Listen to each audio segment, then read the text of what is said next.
Praise the Lord. கர்த்தருடைய நாமத்தினாலே உங்களை வாழ்த்துகிறேன். இந்த நாள் மகிழ்ச்சியான சந்தோஷமான நாளாக உங்களுக்கு தேவன் மாற்றி தருவாராக. எதை குறித்தும் கலங்காதிருங்கள். கர்த்தருடைய நாமத்தினாலே முன்னேறி செல்லுங்கள். தேவன் தாமே உங்களை வழிநடத்துவாராக. ஒரு வசனத்தை வாசிக்கிறேன். மத்தேயு 3ஆம் அதிகாரம் 15ஆம் வசனத்தினுடைய ஒரு பகுதி. இப்படி எல்லா நீதியையும் நிறைவேற்றுவது நமக்கு ஏற்றதாக இருக்கிறது என்றார். ஆண்டவராக இயேசு கிறிஸ்து ஞானஸ்நானம் எடுக்க போகிற நேரத்தில் இப்படியாக யோவான் ஸ்நானனிடம் தன்னை குறித்து சொல்லுகிறார். யோவான் ஸ்நானன் ஆண்டவர் இயேசு ஞானஸ்நானம் எடுக்க வருவதை பார்த்து தடை செய்வதற்கு முயற்சி செய்கிறார். ஆனால் நம்முடைய இரட்சகர் இயேசு அதை செய்ய வேண்டும் என்று இப்படி எல்லா நீதியையும் நிறைவேற்றுவது நமக்கு ஏற்றதாக இருக்கிறது என்று சொல்லுகிறார். சிலர் ஆண்டவரை ஏற்றுக்கொள்வார்கள், ரட்சிக்கப்பட்டிருப்பார்கள், ஆண்டவருடைய அன்பை அறிந்து அவருக்கு ஒப்பு கொடுத்திருப்பார்கள், ஆலயத்துக்கு போவார்கள், ஆண்டவரை நேசிப்பார்கள், பாடல் பாடுவார்கள், காரியங்களில் ஈடுபடுவார்கள். ஆனால் ஞானஸ்நானம் என்று வரும்பொழுது அவர்கள் ஞானஸ்நானத்தை எடுப்பதற்கு மிகவும் தயங்குவார்கள். அதற்கு பல காரணங்கள் இருக்கலாம். ஒருவேளை உங்கள் குடும்பத்தார், உங்களுடைய நண்பர்கள், இல்லாவிட்டால் நீங்களே அதற்கு ஆயத்தமாக இல்லாமல் இருக்கலாம்.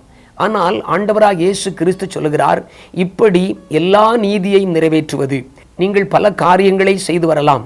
ஆண்டவராக இயேசு கிறிஸ்துவை அறிந்தது நிமித்தம் நீங்கள் வேதம் வாசிக்கலாம், ஜெபிக்கலாம், ஆலயத்துக்கு போகலாம், நீங்கள் ஒருவேளை ஊழியம் கூட செய்து வரலாம். ஆனால் ஆண்டவர் சில காரியங்களை இன்னும் அதிகமாக நம்மிடத்தில் எதிர்பார்க்கிறார். அந்த வசனம் தெளிவாக சொல்லுகிறது, இப்படி எல்லா நீதியையும் நிறைவேற்றுவது.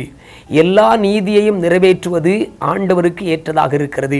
எல்லா நீதியையும் என்று சொல்லும் பொழுது அதில் ஒரு முக்கியமான காரியம் என்னவென்றால் ஞானஸ்நானம் எடுப்பது. பிதா, குமாரன், பரிசுத்தாவியாகிய தேவனுடைய நாமத்தில் ஆண்டவராக இயேசு கிறிஸ்து சொன்னது போல தண்ணீரில் மூழ்கி ஞானஸ்நானம் எடுக்க வேண்டிய ஒரு காரியம் முக்கியமானதாக இருக்கிறது. அதனால்தான் ஆண்டவர் எல்லா நீதியையும் நிறைவேற்றுவது என்று சொல்லுகிறார். பல காரியங்களை நீங்கள் செய்தாலும், சில நீதியை நீங்கள் செய்து முடித்திருந்தாலும், இந்த முக்கியமான ஞானஸ்நானம் என்கிற நீதியை நாம் நிறைவேற்ற வேண்டும். அதை தேவன் எதிர்பார்க்கிறார். இயேசு நம்மிடத்தில் எதிர்பார்த்து நம்ம எல்லாருக்கும் முன்மாதிரியாக அதை செய்து முடித்தார். தடைகளை மீறி விசுவாசத்தோடு இந்த காரியத்தை செய்வதற்கு ஒப்புக்கொடுங்கள்.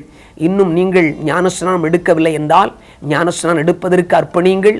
தேவன் உதவி செய்வார், ஆவியானோர் உதவி செய்வார். சீக்கிரத்தில் அந்த காரியத்தை செய்து முடித்து கர்த்தருடைய நாமத்தை மகிமைப்படுத்துங்கள். ஞானஸ்நானம் என்பது தேவனுடைய பிள்ளைகளுடைய வாழ்க்கையில் ரொம்ப முக்கியமான ஒரு காரியம். ஆண்டவரோடு அடக்கம் பண்ணுவதற்கு அடையாளமாக, ஆண்டவரை சாட்சியாக எல்லாருக்கும் முன்பாக அறிவிப்பதற்கு அடையாளமாக அது காணப்படுகிறது. இந்த உலகத்திற்கு பாவத்திற்கு செத்து நீதிக்கு பிழைக்கிற ஒரு அனுபவத்தை அது காட்டுகிறது. ஆனபடியினாலே இந்த நீதியையும் நிறைவேற்றுவதற்கு அர்ப்பணியுங்கள். சீக்கிரமாகவே இதை செய்து முடியுங்கள். ஆண்டவராக இயேசு உதவி செய்வார், தேவன் உதவி செய்வார், பரிசுத்த ஆவியானோர் உதவி செய்வார். கர்த்தருடைய நாமம் உங்கள் மூலமாய் மகிமைப்படட்டும். ஆமேன், ஆமேன்.